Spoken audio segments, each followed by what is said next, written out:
Hello guys, माझं नाव आहे अभि सांगपळ आणि हा आहे आपला शिमलामधील व्लॉग.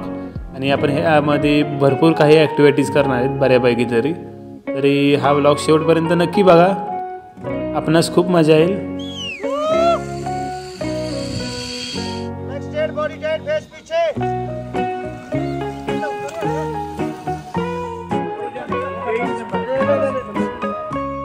सुरुवातीला यांना बघितलं माझ्या गावच्या मित्रांची आठवण आली.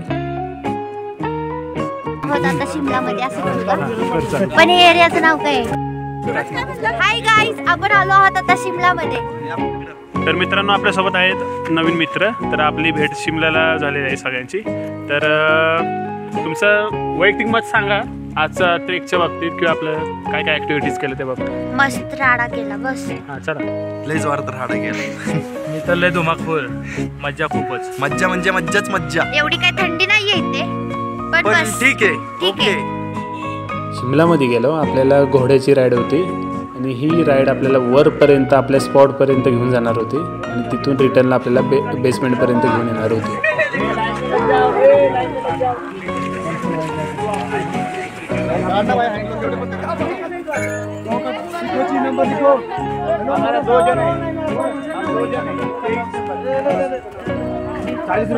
मित्रांनो, इथून आपली हॉर्स रायडिंगला सुरुवात होणार आहे आणि इथून आपण वरच्या स्पॉटला जाणार आहोत जिथं आपण भरपूर काही ॲक्टिव्हिटीज करणार आहोत.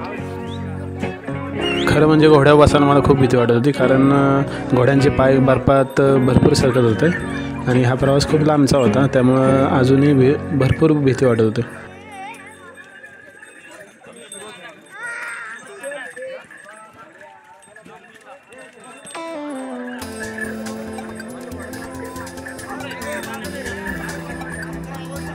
शूर आम्ही सरदार, मला काय कुणाची भीती.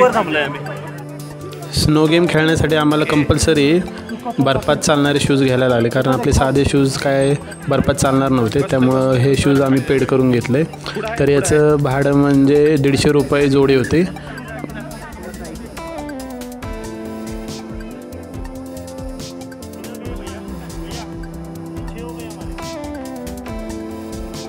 तसा मला माझ्या आवडीच्या कलरचा घोडा भेटला होता, त्यामुळे मी पण भरपूर खुश होतो.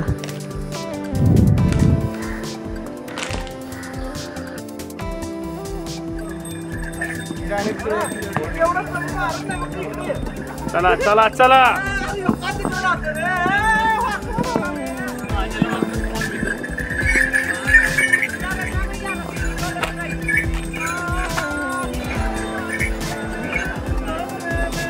तरी आम्हाला वर जायला आधीच लेट झालेलं होतं आणि आम्हाला टाईम पण दिलेला होता की 4-5 वाजेपर्यंत आम्हाला खाली पण बेसमेंटला जायचं होतं.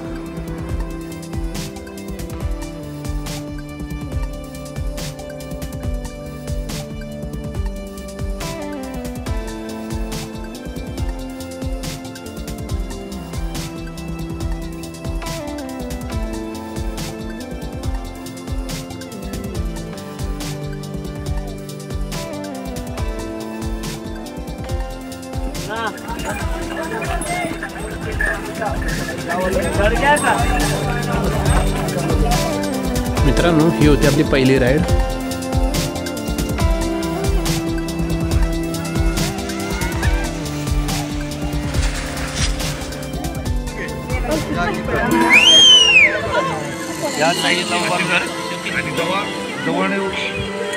नाही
आपल्याला टाईमची अट असल्यामुळे आपण सगळ्या ॲक्टिव्हिटीज करू शकलो नाही.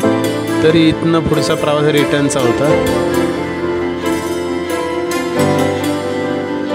मित्रांनो, हा व्हिडिओ इथंच संपेल. पुढचा व्लॉग आपला मनात इथला असणार आहे. तर पुढच्या व्लॉगसाठी नक्की लाईक करा, शेअर करा, सबस्क्राईब करा. चला भेटूया नेक्स्ट व्हिडिओमध्ये.